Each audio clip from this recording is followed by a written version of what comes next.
Hello my friends and followers, and welcome back to another video. Today, I'll be taking you guys through my trip to Cayo Coco, the activities that I did over there, and just some helpful tips to prepare you for your next trip. Stay tuned.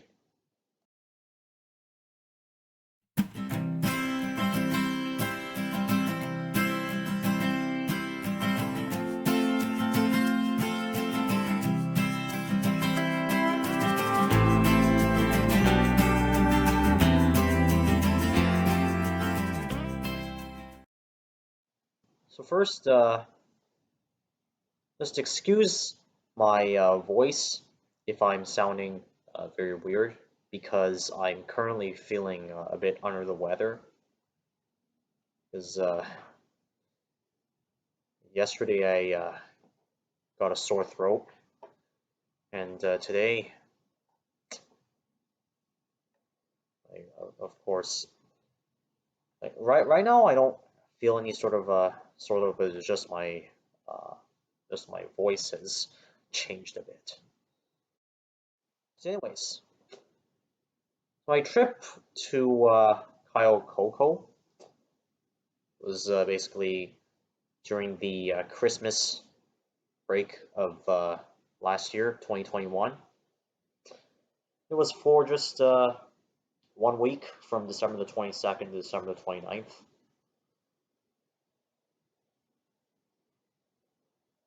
And of course, like there is much that I will be talking about with regards to my flight, with the hotel itself, the activities there, and of course their service. So regarding my flight,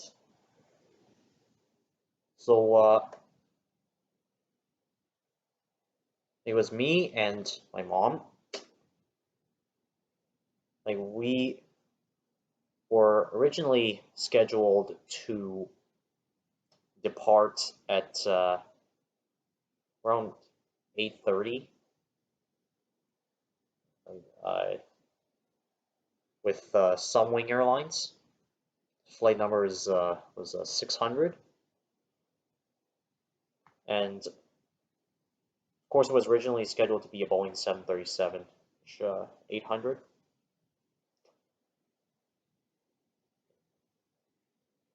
And of course, we departed from Toronto Pearson National Airport, Terminal 3, and the original gate was supposed to be like a C-35, I believe. And of course, we arrived early, right, and anticipating that the departure time. But then, due to some technical issues, our airplane got changed to another type of airplane. And of course, this airplane was still a Boeing 737, but I prefer not to say the aircraft type, since this may,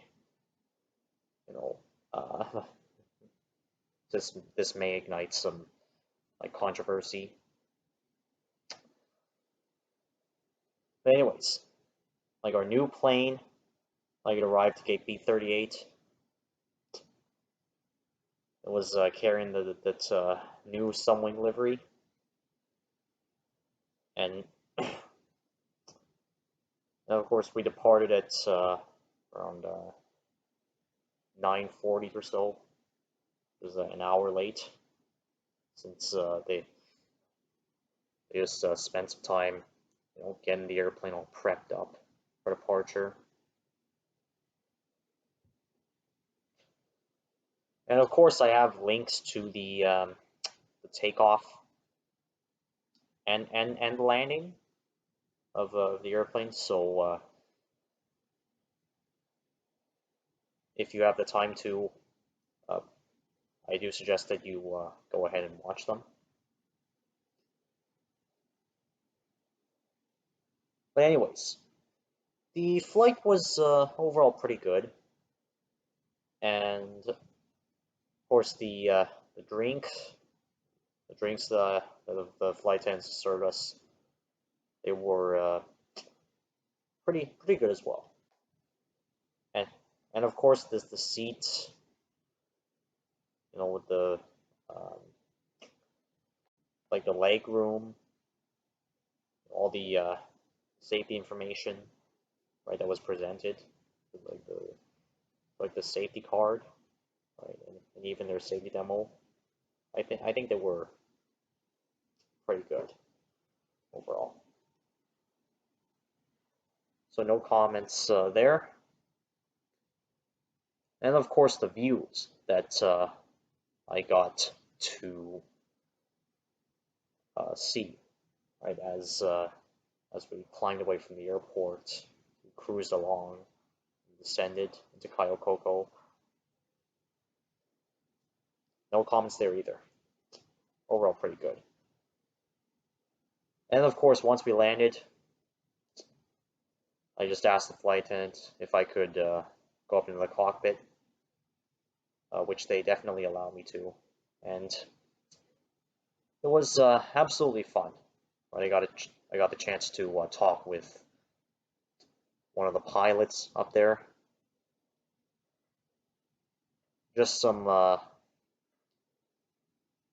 slight differences between the airplane that flew my flight simulator versus the one that I took. And then after that, me and my mom, we got off the airplane, and then we just went through arrivals, and then we just pick up our baggage, and just hopped on a tour bus to take us to the hotel.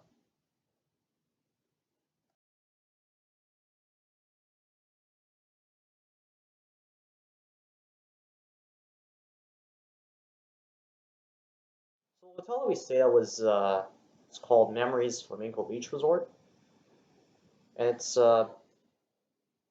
just a 10 minutes drive away from the airport in Cayo Coco. It's look up in Google Maps. You can see that it's a bit northwest of the airport, which is like, for an exact distance, it's 14 kilometers. And that hotel over there, I'd say it's pretty good overall, right? They have plenty of activities to do,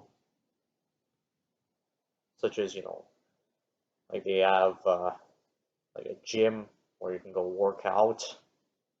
They have some sports activities that you can do, such as tennis, basketball, and of course some water sports such as uh, parasailing, surfing, right, and even snorkeling. And of course, I tried all of these out, and to be honest, they were pretty good. And and of course, like they also have like several excursions that you can go to, right? And like the one that I went to was in Playa Pilar, which is further to the west of our hotel. So where we like go on the uh, like when the bus drops you off there, you just head on a walkway to the beach, and then like there will be a boat somewhere over there, and then when it arrives, you just hop in the water, walk over to the boat, get on the boat, and then you just like uh, and you just go out further to the further into the sea, where you can snorkel, and of course I've done that, and to be honest, the experience was really good. I got the chance to see like almost like like every single marine life, and of course their habitat. And then once like snorkeling is done, right? The boat, they took me, my mom, and all the other people were on the boat to to this island where we had lunch, and then we just went onto the beach to collect some seashells, watch the views, which again were pretty good. And then, and yeah.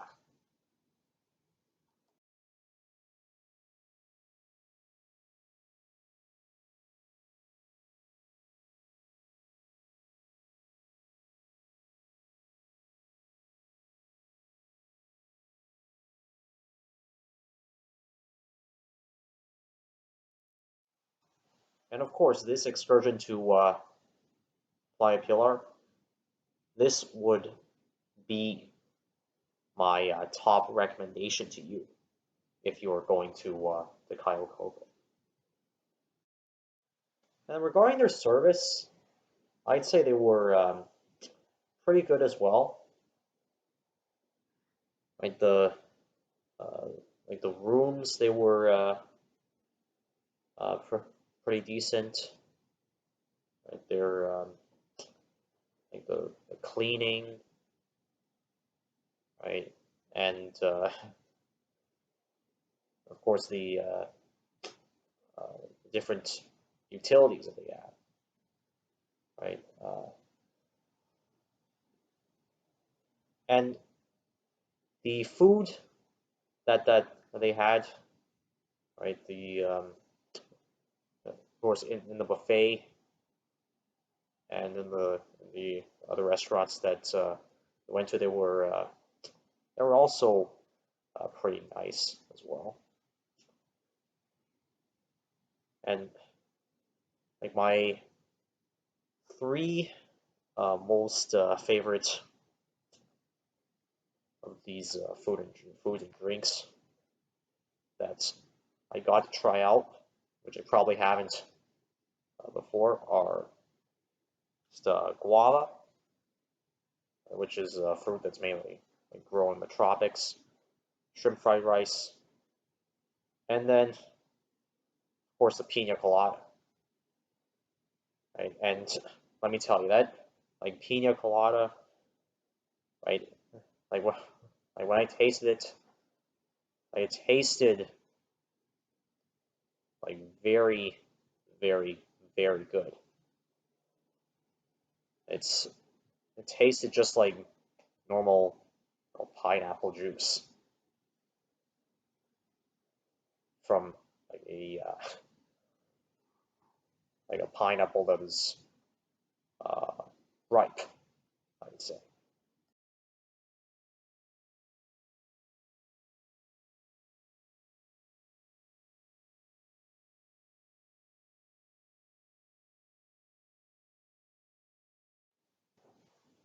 But of course, there are a few downsides that like I would like to mention about this hotel. So firstly was their Wi-Fi. Like the Wi-Fi, it's not especially great, to say the least. And why is that? Well, like when I like arrived, when me and my mom we arrived at the hotel, like the Wi-Fi was working, but then like later on it just just stopped working, and like it didn't even like start working again, like even after we left the hotel. And the reason, it was probably because of some network issue or some Wi-Fi issue, but I just feel like it shouldn't really like take that long to fix. And this is not to judge, right? This is not to judge anybody. Right? This is totally understandable.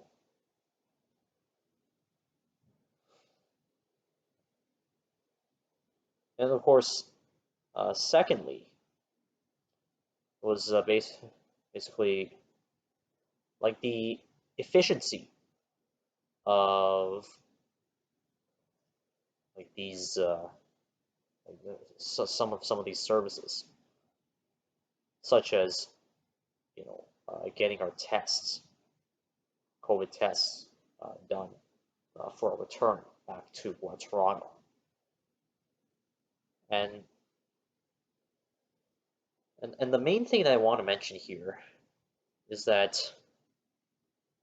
when me and my mom we lined up in the queue to get our tests, that was about 48 hours before we were scheduled to go back to Toronto.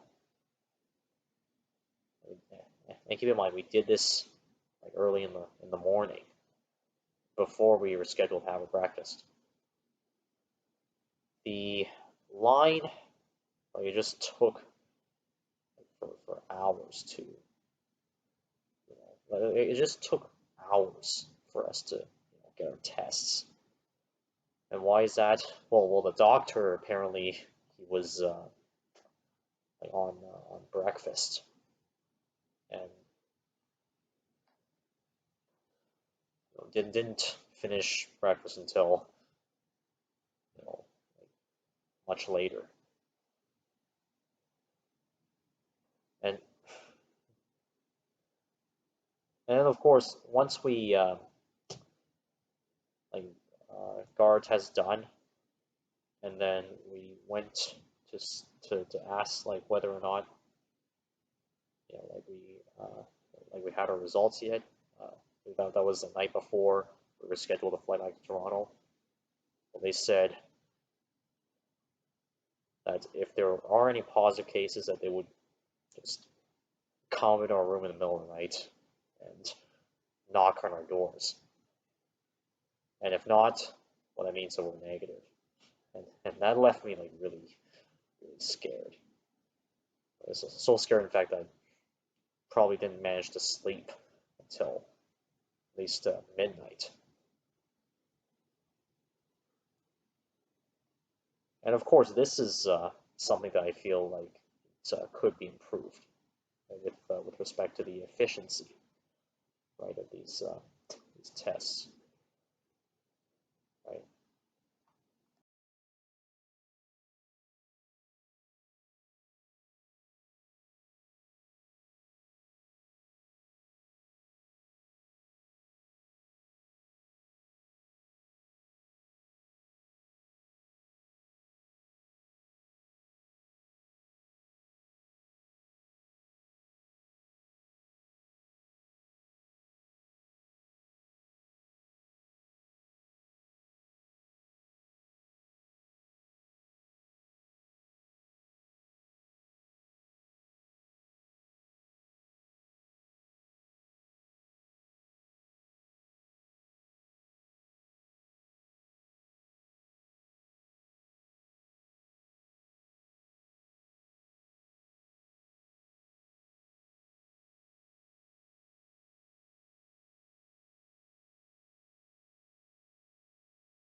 And then it was time for us to board our plane. And the boarding, I would say, it was say pretty much average, right? It wasn't too crowded,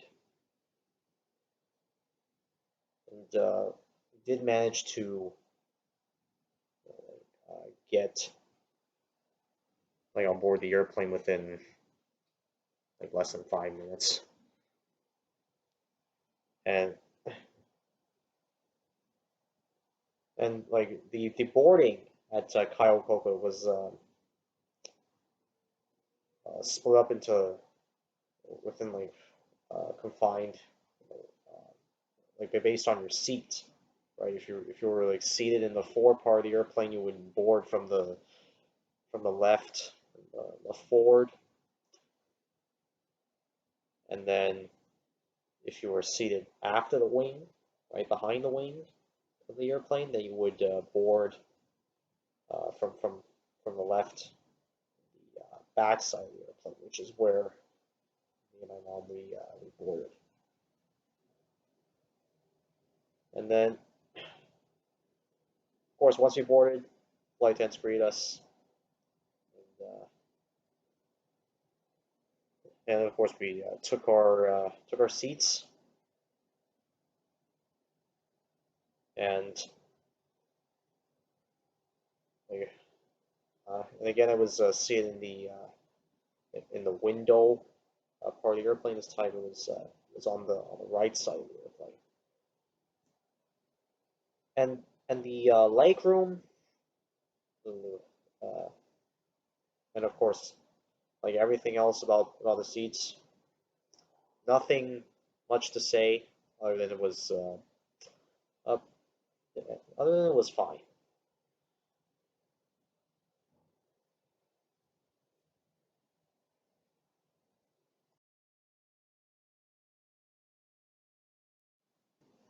And then after everybody got settled in their seats, we pushed back from the gate,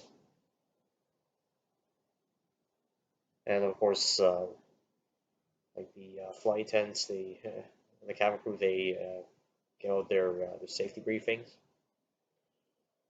and then ramped up the engines, taxied to runway 26 for departure. So we just taxied on runway 26, and then we just backtracked and just turned around and just uh, took off from the opposite end, which is runway 8.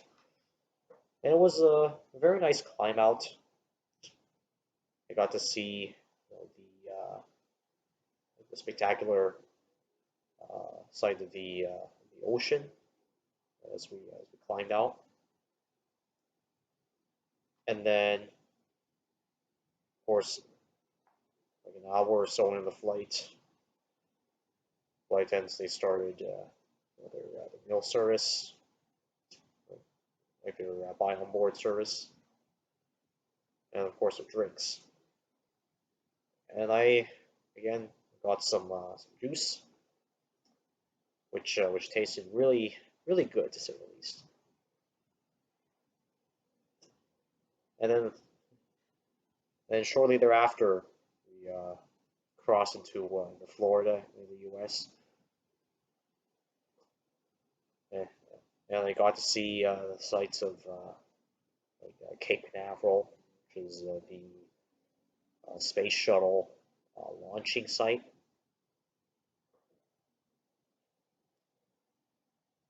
And then, of course, I just killed off the remaining time by just reading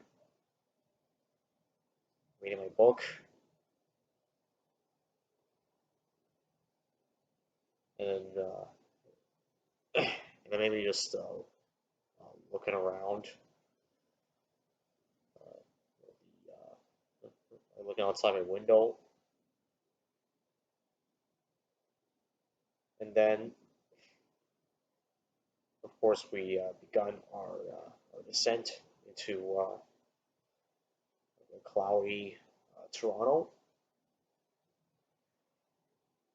and of course the clouds they were like really thick that I couldn't even like see like where we like how we were lining up like, to land,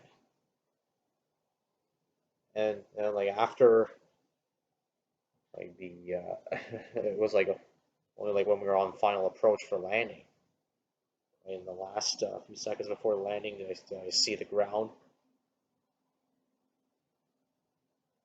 and then of course we came into land on runway 24 left, like just before landing. Like, I was praying that it wouldn't really land too hard. Like I was just saying, not hard, not hard, not hard, not hard. Like for like reasons that like words can't really describe.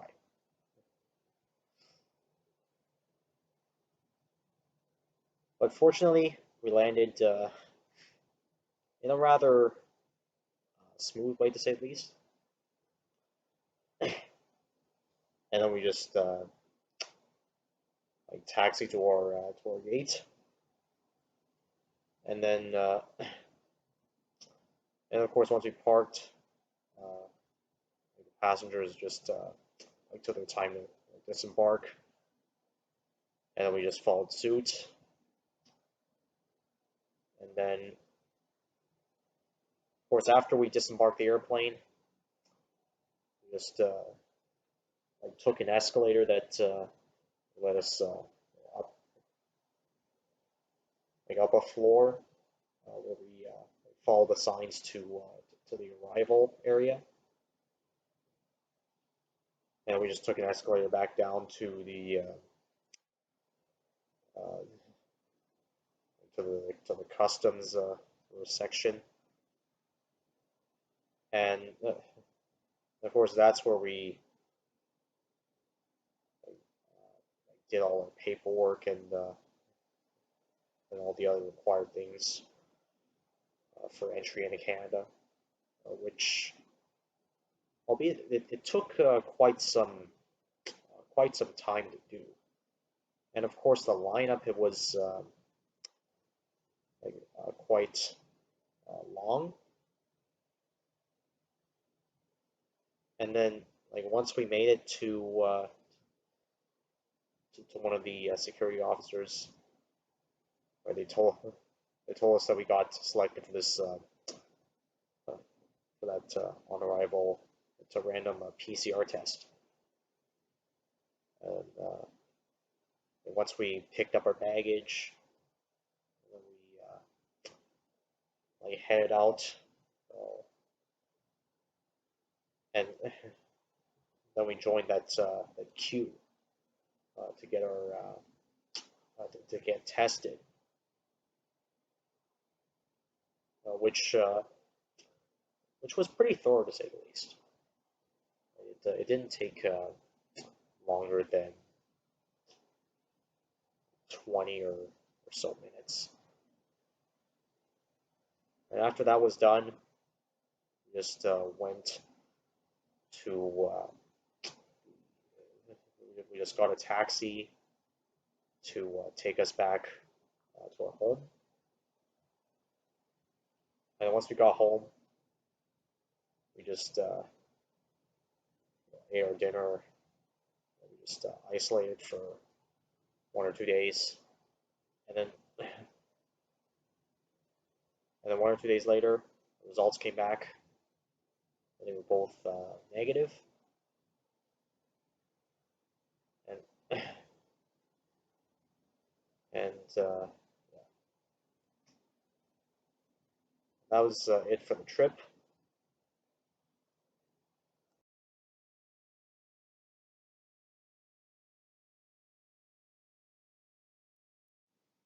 So based on this trip, there are some handy dandy travel tips that I want to share with you. So first off, whenever you book a trip, it is beneficial for you if you uh, also get yourself some insurance.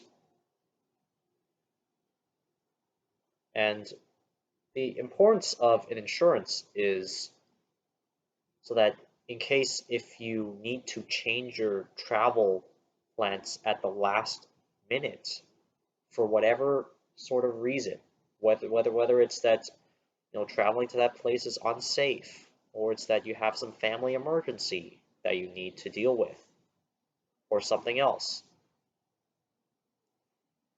that insurance will uh, will help you to just get like your money like saved, basically, so that you can use it again, like if you are going to travel sometime in the future. And the second thing is that